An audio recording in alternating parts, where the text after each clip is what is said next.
வணக்கம் நண்பர்களே. இன்றைக்கி நம்ம பெருவிடை நாட்டுக்கோழி குஞ்சு வளர்க்குறதுல 11வது நாள்.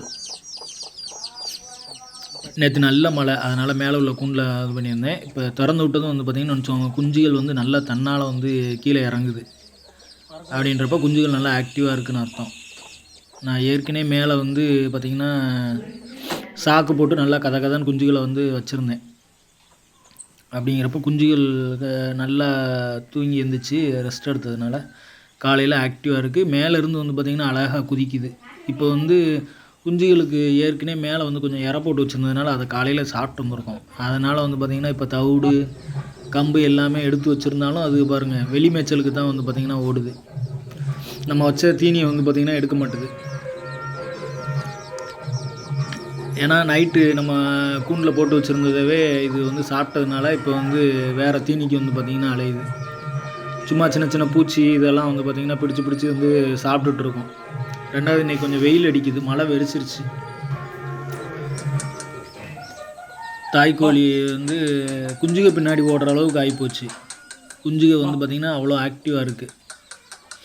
பாவம் அது பார்த்திங்கன்னா அதுகளே போய் பார்த்திங்கன்னா இறத்த எடுத்து பாருங்கள் 10 நாள்லேயும்.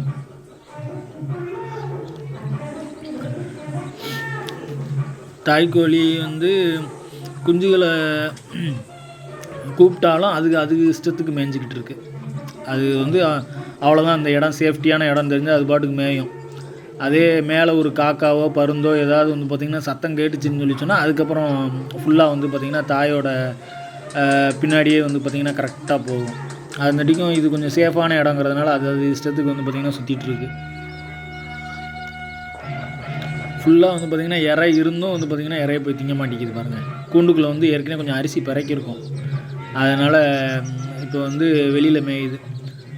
11வது நாளுக்கே பார்த்திங்கன்னா நல்லா குஞ்சுகள் பார்த்திங்கன்னா பறக்க எல்லாம் நல்லா ஆக்டிவாக பார்த்திங்கன்னா இருக்குது. நாட்டுக்கோழிகள் வளர்ப்பில் முக்கியம் என்னென்னா, நம்ம குஞ்சுகள் வளர்க்குறதுக்கு பார்த்திங்கன்னா இறை எந்நேரம் அது லைக் பண்ணி சாப்பிடாது. நல்லா பார்த்திங்கன்னா வெளிமேய்ச்சலில் அது மேயணும். அப்படி இல்லைனாலும் அது காலார சுற்றிக்கிட்டு இருக்கணும். இப்போ ஃபுல்லாக நம்ம வீட்டில் சிமெண்ட் தர இருந்தாலும் பக்கத்தில் பார்த்திங்கன்னா கோழிகள் மேயிறதுக்குன்னே கொஞ்சம் பார்த்திங்கன்னா மண் தர விட்டு வச்சுருப்போம். அதில் தான் பார்த்திங்கன்னா இந்த குஞ்சு பொரிச்ச கோழிகள் வெளியிலே போகாது, மேக்ஸிமம் உள்ளவே மேய்ஞ்சிக்கிட்டே இருக்கும். அதுக்கப்புறம் ஒரு 40 நாள் ஆனதுக்கப்புறம் தான் குஞ்சுகளை கூட்டிகிட்டு போய் அவுட்டரில் மேயும். அதுக்கப்புறம் 45வது நாள் குஞ்சுகளை விரட்டி விட்டுட்டு கோழி சேவல் கூட போய் மேய ஆரம்பிச்சிடும். அதுக்கப்புறம் குஞ்சுகள் அதுவே மேய்ச்சலுக்கு போயிட்டு வந்துடும். அதுமாட்டிக்கு பார்த்திங்கன்னா கொஞ்சம் கொஞ்சமாக ஸ்டெப் பை ஸ்டெப்பாக முதல்ல வீட்டுக்குள்ளேயே மேய்ஞ்சிச்சு.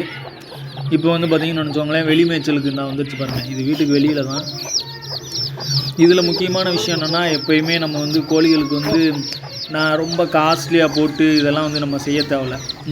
இது இந்த செடி நீங்கள் பார்க்குற செடி முள்ளு கனகாம்பரம் மஞ்சள் கனகாம்பரம்னு சொல்லுவாங்க.